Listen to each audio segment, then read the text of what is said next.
10월에 결혼식 날짜 잡아두고 한참 열심히 준비하고 있던 29살 여자입니다.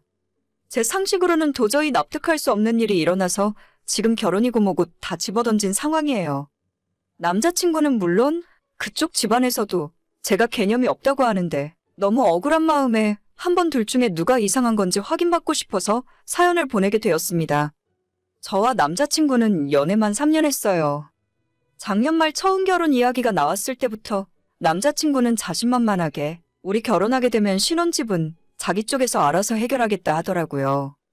그것도 월세나 전세도 아니고 남자친구 쪽 부모님들이 재작년에 아파트 사놓은 것이 있다면서 거기서 우리 신혼살림을 시작하면 된다며 호언장담을 했습니다. 저와 우리 부모님들 입장에서야 남자가 집을 해온다고 하니까 기분이 나쁘지는 않았죠. 제가 직장 생활을 하며 지금까지 모아온 돈이 3천만 원 조금 넘는데 솔직히 나이에 비해서 많지도 적지도 않은 돈이라고 생각해요. 그래도 결혼 비용으로는 조금 부족한 것이 사실이었기 때문에 그 돈으로 신혼집 혼수를 맞추고 저희 부모님들께서는 남자친구에게 차를 한 대 새로 뽑아줘야 하나 고민을 하고 계셨습니다. 요즘 아파트 값이 얼마야? 너 시집 갈 때 윤서방 좋은 차 한 대 뽑아줘야 할 것 같아. 그래도 결혼 비용을 똑같게는 못 맞춰줘도 어느 정도 구색은 해야지. 사실 제가 시집 가면서 부모님에게 부담 드리고 싶진 않았고 제 힘으로 할 수 있는 건 혼자 알아서 하고 싶었지만 남자친구가 시부모님에게 집을 받아온다고 하는 순간부터 이미 이 결혼은 부모님들의 개입이 시작된 거나 마찬가지였죠. 처음엔 분명 좋은 분위기에서 시작했는데 상견례 때부터 양쪽 집안의 이상한 기운이 감지되기 시작했습니다. 처음에 남자친구 어머님이 먼저 포문을 열었어요. 지금 이 동네 아파트 값이 대충 얼만지는 아시죠?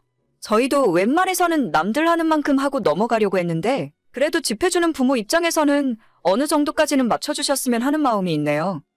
사실 저희 부모님이 남자친구에게 차 뽑아준다는 이야기는 상견례 이전부터 나오고 있었어요. 2000cc급 3천만 원대 정도의 중형차 정도면 우리 형편에 충분하지 않나 생각하는 중이었고 제가 남자친구에게 미리 귀뜸을 해주기도 했죠. 이 정도 선에서 우리 아빠가 차를 뽑아주려고 하니까 한번 어떤 것이 좋을지 생각해보라고요. 남자친구와 저는 둘 다 평범한 회사를 다니는 직장인이고 나이는 1살 제가 어리지만 회사 다닌 연차는 2년 더 많기 때문에 연봉은 제가 1,000만 원 정도 많아요. 제가 작년에 대리 달면서 연봉이 더 뛰기도 했기 때문에 이 정도 차이는 별로 신경 쓰이지 않았습니다. 아무튼 저희 생각에는 3천만 원대 국산차 정도면 지금 남자친구에게 충분할 거라 생각했어요. 입사한 지 몇 년 안 지난 평사원이기도 하고 경차나 소형차처럼 작은 차도 아니라서 나중에 우리가 아이를 낳아도 셋이 충분하게 타고 다닐 수 있을 것 같았거든요. 제가 가진 3천으로 혼수 맞추고 부모님이 3천짜리 차를 사주시면 저희 쪽에서도 어느 정도 기본은 맞춰서 하는 것이 아닐까 생각하던 중이었습니다. 하지만 남자친구의 부모님은 그 정도로는 어림도 없다고 생각하셨나 봐요. 상견례 때부터 기분 나쁜 티를 팍팍 내시더니 그 뒤로 일주일 정도 지났을 때 저를 남자친구 어머님께서 주말에 한번 보자 하시더라고요. 집으로 오라는 것도 아니라 어느 카페로 나오라고 하셔서 대체 무슨 말을 하시려고 이렇게 쓸데없이 분위기를 잡으시나 생각이 들 정도였습니다. 그렇게 나간 자리에는 어머님이 A4 용지를 한 장 들고 나와 계셨고 저보고 한번 천천히 읽어보고 제 생각을 이야기해달라 하시더라고요. 그 종이에는 드라마에서나 본 것처럼 혼수품 목록이 빼곡하게 적혀 있었습니다. 안 그래도 제가 가진 예산 안에서 저 나름대로 생각을 많이 하는 중이었어요. 3천만 원이 혼수 맞추는데 엄청 여유있고 넉넉한 돈은 아니었지만 그래도 국내 대기업 브랜드 최신 가전제품들로 맞출 수 있고 소파에 침대까지 다 맞출 수 있는 돈이에요. 그보다도 훨씬 적은 돈으로 결혼하는 사람들도 많은데 사실 혼수만 맞추는데 3천이면 제가 완전 못해간다 생각은 안 했었거든요. 애초에 저희 나이도 있으니까 당장은 필요한 것 위주로 맞추고 앞으로 살다 보면서 필요한 것들을 하나하나 추가할 생각이었죠. 그런데 어머님이 주신 혼수 목록에는 제 계획에도 없던 스타일러, 식기세척기, 로봇 청소기 등등 100만 원 이상의 고가 가전제품들이 많이 들어가 있더라고요. 가장 이해가 안 갔던 건 안마의자 400만 원짜리가 포함되어 있었는데 그걸 보고 어이가 없어서 어머님, 저나 오빠나 안마의자가 필요할 나이는 아닌 것 같은데요? 라고 물어봤는데 그건 저희들 쓰라고 적어둔 것이 아니라 시댁으로 보내랍니다. 집을 해줬는데 이 정도는 자기들이 받아도 되는 거 아니냐면서요. 남자친구 예물시계도 800만 원에서 1000만 원 정도 되는 브랜드가 적혀져 있었고 2000cc 국산 중형차를 생각하고 있었는데 3000cc짜리 6천만 원 정도 하는 제네시스를 사달라 하십니다. 남자친구 나이가 올해로 30인데 무슨 놈의 제네시스를 타고 다니겠나요? 지금 다니는 회사 과장 부장님도 그런 차 탈까 말까 할 텐데 평사원이 무슨 그런 고급차를 탈 필요가 있습니까? 제가 이건 좀 쓸데없는 거 아니냐고 했더니 그럼 우리 남편 타는 차랑 바꾸면 돼. 우리 남편 차도 아직 쓸만하거든. 이라고 하시더라고요. 이거 완전 칼만 안 들었지. 아들 장가 보내면서 집안 살림 싹 다 바꾸겠다는 심산이구나 싶었습니다. 기분은 엄청 나빴지만 일단 생각해보겠다 하고 그 혼수 리스트를 들고 집으로 돌아왔어요. 부모님께 보여드리기 전에 먼저 해달라는 대로 다 해주면 과연 얼마나 들까 혼자서 계산을 해봤는데 차는 옵션 좀 조정하면 6천만 원 아래로 어떻게 할 수 있을 것 같았고 혼수랑 예물은 아무리 아끼고 할인받고 하더라도 5,500에서 6천 정도는 들겠더라고요. 원래 제가 생각했던 결혼 비용에서 정확하게 2배가 늘어난 상황이라서 이걸 어떻게 해야 하나 고민이 정말 많았어요. 혼자서는 도저히 해결할 방법도 없고 부모님들에게 그 리스트를 보여주면서 말씀을 드렸는데 의외로 저희 부모님들은 덤덤한 반응이셨습니다. 아들 장가 보내면서 집 하나 해주는 게 엄청 아깝나 보네. 이 정도 해달라면 해줄 수야 있지. 마치 이런 상황을 예상하셨다는 것처럼 별일 아니라는 듯 반응하셨고 지난 상견례 때 그쪽 부모들의 태도 때문에 좀 더 해달라 요구하실 줄은 알고 있었다 하더라고요. 저는 애초에 생각했던 3천만 원만 부담하고 추가로 더 드는 돈은 전부 저희 부모님이 해주시기로 이야기가 끝났습니다. 절차가 잘못됐고 기분은 좀 나쁘지만 집을 해주시니까 우리 쪽에서도 비슷하게 맞춰주는 것이 맞다는 생각이었어요. 신혼집으로 주신다는 그 아파트가 2년 전에는 4억이 채 되지 않았었는데 최근 가격은 4억 9천, 5억까지 간다 하더라고요. 사실 결혼할 때 집 해주실 수 있는 부모님들이 흔한 것도 아니고 어떻게 보면 그쪽 집안에서는 기둥뿌리 뽑아서 장가 보내는 거니까 아까울 수도 있겠죠. 그래도 이런 식으로 대놓고 뭘 해달라고 리스트를 뽑아서 줄 거라곤 상상을 못했어요. 어쨌거나 다음날 예비시모를 다시 만나기가 싫어서 남자친구에게 어제 너희 엄마가 해달라고 하신 것들 우리 부모님이 알겠대. 그대로 하자고 하시더라. 라고 이야기했는데 남자친구가 멋쩍어 하면서도 내심 좋아하더라고요. 자기 부모 덕에 좋은 시계 차고 다니고 좋은 차 탈 생각에 사실 이놈도 기분이 나쁘진 않았나 봅니다. 어차피 저도 외동딸이고 자기도 외동아들인데 뭘 그렇게 상대방 부모한테 더 뜯어먹으려고 하는 건지는 모르겠어요. 아무튼 그렇게 다 협의됐고 얼마 전까지 별일 없이 결혼식 준비를 하고 있었어요. 예식장도 알아보러 다니고 웨딩사진 스튜디오도 9월 말에 찍을 수 있게 미리 예약을 해놓은 상태였죠. 저희 집에서도 아빠가 남자친구에게 사줄 차를 알아보고 계약금까지 다 걸어놨어요. 혼수는 신혼집 들어가기 한 달 전쯤에 결제해 놓으면 집으로 배달해서 설치까지 다 해주시니까 그때 가서 입주 청소랑 같이 할 생각이었죠. 초반에는 약간 기분도 나쁘고 서로 생각하는 것이 달랐지만 그 뒤로 결혼 준비하는 중에는 더 큰 싸움은 없었습니다. 그런데 얼마 전에 평소처럼 주말 데이트를 하다가 우리 결혼하고 나면 돈 관리는 누가 맡아서 할 건지 그 문제로 이야기를 하고 있었어요. 카페 냅킨에 남자친구 월급이랑 제 월급을 적어놓고 적금이랑 우리 생활비 등을 빼가면서 한 달에 얼마씩 모을 수 있고 용돈은 얼마씩 쓸 수 있겠다고 계산하고 있었는데 갑자기 남자친구가 제가 적고 있던 펜을 뺏어들더니 너 대출금 계산하는 거 빼먹었잖아. 우리 엄마 이야기 들어보니까 한 달에 150만 원 좀 안 되게 내야겠더라. 저는 살면서 카드론 한 번 써본 적 없는 사람이기 때문에 대출이라고 하길래 무슨 대출인가 싶었습니다. 남자친구 사주는 차도 저희 아빠가 전부 현금으로 구입하실 예정이었기 때문에 우리가 살면서 대출 갚을 일이 있을 거라곤 생각해 본 적도 없거든요.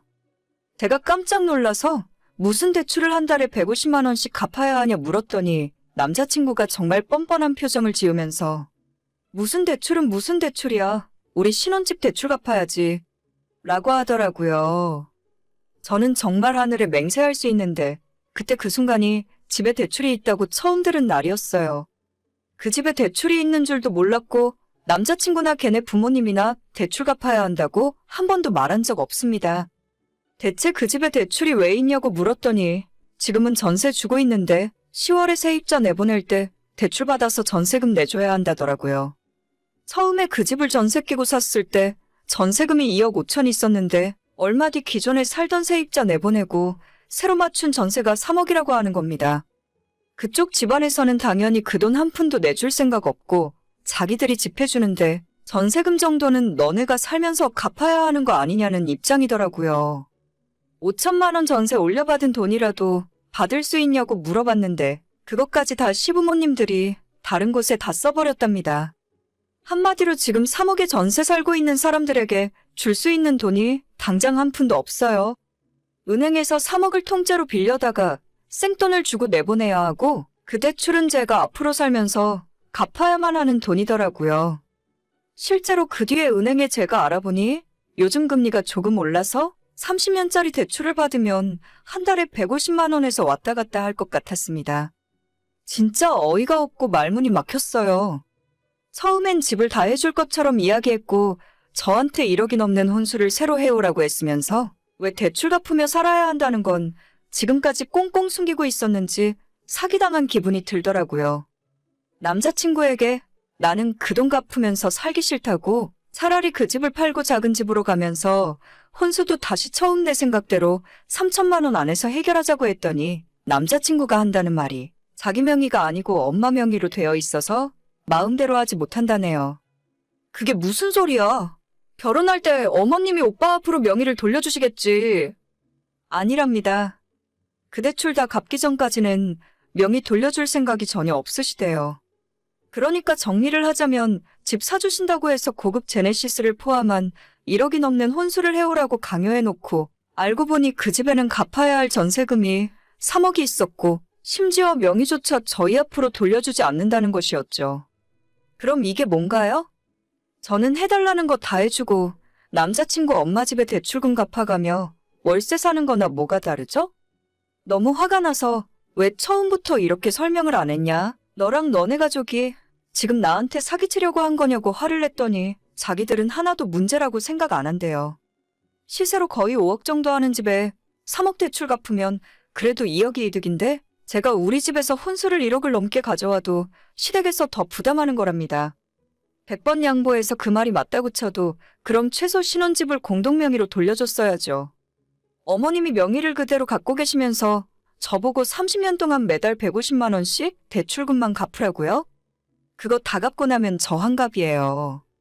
내가 미쳤냐고, 너가 나를 호구로 봤냐고 불같이 화를 내고 그날 데이트는 거기서 끝이었죠.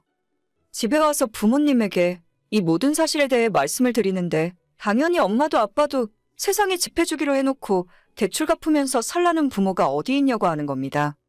아니 그럴 순 있는데 최소한 미리 이야기는 제대로 해줬어야죠.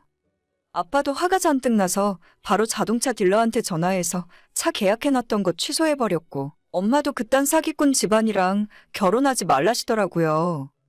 그깟 아파트 살면서 있어도 그만 없어도 그만이지만 어떻게 자식 결혼을 가지고 사돈댁에 장난질을 칠 수 있냐면서 단단히 화가 나셨습니다. 저도 당연히 똑같은 생각이에요. 처음부터 다 제대로 이야기했더라면 어느 정도 상식적인 선에서 타협을 했었겠죠. 만약 제가 아무것도 모르고 몇 달 후에 신혼집에 혼수도 다 들어가고 저희 신혼여행까지 갔다 온 상황에서 너희가 갚아야 할 대출이 3억이 있다는 말을 들었으면 아마 사기 결혼으로 경찰에 신고라도 했을 겁니다. 남자친구에게 이 결혼 못하겠다고 파혼하자 이야기를 했더니 일단 저나 우리 부모님들이나 화를 가라앉히고 처음부터 다시 이야기하자더라고요. 며칠 동안 연락을 피하다가 그래도 3년이나 만났고 결혼 준비까지 하고 있던 사람인데 끝낼 때 확실하게 끝내야겠다는 생각에 주말에 약속을 잡고 만났습니다. 이미 결혼을 계속 이어갈 생각은 꿈에도 없었지만 만약 남자친구가 진심으로 잘못했다고 사과하면 용서를 해야 하나 말아야 하나 고민을 하고 있었어요. 그런데 얼굴을 보자마자 그런 고민이 정말 쓸데없었구나 싶더라고요. 나는 아직도 너가 왜 그렇게 화가 난지 모르겠어. 5억짜리 집에 대출이 하나도 없는 줄 알았냐? 그럼 혼수 1억 가지고 이야기가 되겠냐고. 제네시스가 아니라 최소 벤츠는 해주셔야지. 이런 말 하긴 좀 그렇지만 이런 일로 화가 났다는 장인어른도 생각이 없으신 것 같아. 라고 하길래 그 말 듣자마자 뺨 한 대 때리고 나는 결혼하고 싶었던 거지 장사하고 싶었던 게 아니라 말하고 우리는 진짜 여기서 끝이라고 이야기했습니다. 바로 뒤돌아서 집에 왔는데 지금까지도 계속 그놈이랑 그놈 엄마가 문자를 보내고 있네요. 오히려 저랑 저희 부모님을 이상한 사람 취급하면서 남의 집 재산을 거저먹으려고 생각하지 말랍니다. 애초에 제가 집해오라고 강요했나요? 저는 전세 대출 받아서 시작해도 아무 상관 없었어요. 본인 혼자 신나서 자기 부모가 집해준다고 난리치더니 이제 와서 우리가 얼마 손해를 받네 마네? 그렇게 돈이 아까우면 장가 보내지 말고 평생 아들이랑 그 아파트까지 옆구리에 끼고 살던가요. 어차피 다시 만나서 잘해볼 생각도 없고 상식 밖의 사람들이라서 파혼하길 100번 잘했다 생각하지만 혹시나 제가 잘못한 건지 궁금해서 사연을 보내봅니다. 정말 이런 상황에서 그쪽 조건을 제가 다 받아들여야 했나요? 시어머니 명의 집에 살면서 아무 불만 없이 대출 갚으면서 살았어야 했을까요? 아무리 생각해봐도 저는 제 입장이 맞는 것 같고 파혼하길 100번 잘했다는 생각이 들어요. 차라리 가진 것 없어도 생각 똑바로 박힌 남자가 훨씬 나은 것 같아요. 정말 살다 보니 별일을 다 당하네요. 오늘의 제 이야기는 여기까지입니다. 끝까지 들어주셔서 정말 감사드려요. 다들 행복하시고 좋은 하루 보내시길 바랍니다.